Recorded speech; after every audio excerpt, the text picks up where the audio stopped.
अस्सलामुअलैकुम गाइस, मैं वेलकम करता हूं आपको अपने YouTube channel creative PS skills में। गाइस, आज हम पढ़ेंगे फोटोशॉप में 3D material eye dropper tool. तो उसके लिए फोटोशॉप को ओपन करते हैं। गाइस, फोटोशॉप हमारे पास ओपन है। ये पहली जो दो इमेजेस मेरे पास फोटोशॉप के रिसेंट फाइल्स में पड़ी हुई हैं, इन दो फाइल्स के ऊपर हम 3D material eye dropper tool की प्रैक्टिस करेंगे। तो उसके लिए हम पहले इस इमेज को ओपन करते हैं, उसके बाद फिर इस इमेज को फोटोशॉप में ओपन करते हैं। पहले हम इस इमेज पे प्रैक्टिस करेंगे।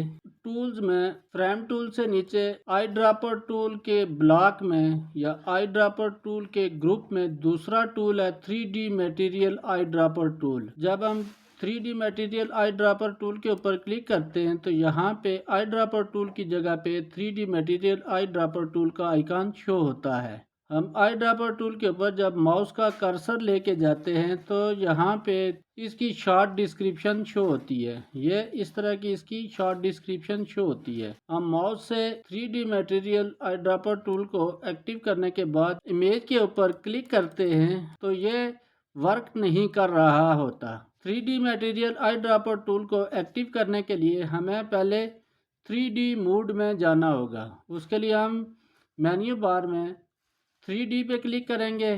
उसके बाद न्यू मैश फ्रॉम लेयर के ऊपर माउस का कर्सर लेके जाएंगे और यहाँ से मैश प्रीसेट के ऊपर और यहाँ से हम क्यूब के ऊपर या इनमें से किसी एक के ऊपर क्लिक करेंगे। मैं क्यूब के ऊपर क्लिक करता हूँ। यहाँ से ये डायलॉग बॉक्स ओपन होगा, यहाँ से यस करना है। तो इस तरह हम 3D मोड में आ जाते हैं। मूव टूल के ऊपर क्लिक करना है।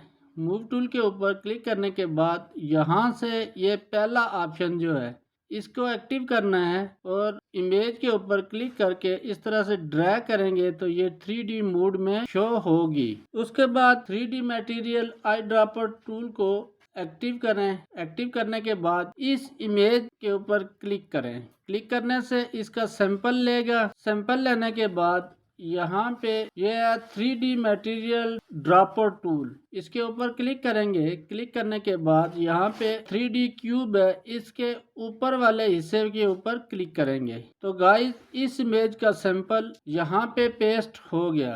अब हमारे ये साइड रहती है, यहाँ पे क्लिक करते हैं तो अब यहाँ पे देखेंगे दोनों साइड्स पे ऊपर भी ये इमेज आ गई है और साइड पे भी ये इमेज आ गई है।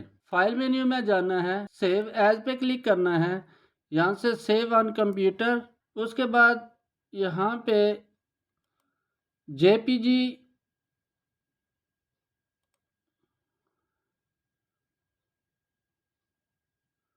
और यहाँ पे फाइल का कोई भी नाम दे दे, मैं इसका एक नाम कर देता हूँ। उसके बाद कंप्यूटर में किस जगह पे सेव करना है, मैं इसको डेस्कटॉप के ऊपर सेव करता हूँ और इस फाइल का नाम मैं 2 रखता हूँ।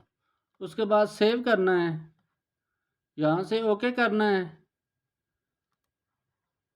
अब यहाँ पे देखें 2 इमेज यहाँ पे ये 3D में सेव होके आ गई है। हम इसको बंद करते हैं, दोबारा फोटोशॉप पे आते हैं और इस फाइल को भी बंद करते हैं।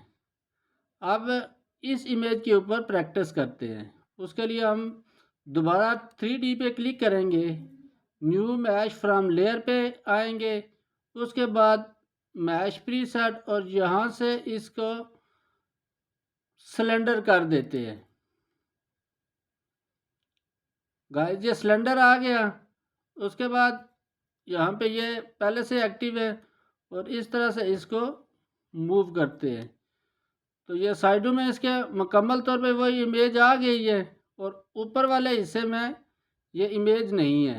दोबारा 3D material eye dropper tool के ऊपर जाएंगे, यहाँ पे क्लिक करेंगे, ये इसका सैंपल ले लेगा।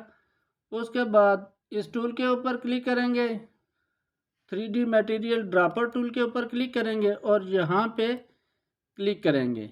अब गाइस देखें, ये ऊपर वाले हिस्से में भी ये इमेज आ गई है। इसको मूव करके देखें, ये साइडों में भी आ गई है और ऊपर भी आ गई है। अब इसको सेव करना हो, अब इस इमेज को सेव करने के लिए यहाँ से फाइल मेन्यू पे क्लिक करना है।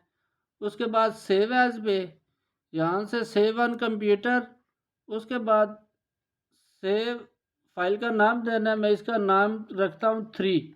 उसके बाद यहाँ पे सेव एज, ये फाइल फॉर्मेट इसका देना है। तो यहाँ से मैं इसका फाइल फॉर्मेट JPEG पे कर देता हूँ और डेस्कटॉप पे इसको सेव करते हैं और उसके बाद यहाँ से ओके करते हैं। अब हम इसको यहाँ पे देखें, 3 नंबर की इमेज है, इसको ओपन करते हैं। तो गाइस ये हमारे पास ये 3D फाइल JPG में सेव होके आ गई है। उम्मीद है गाइस आपको 3D material eye dropper tool की समझ आई होगी। मिलते हैं नेक्स्ट वीडियो में, तब तक के लिए अल्लाह हाफिज़।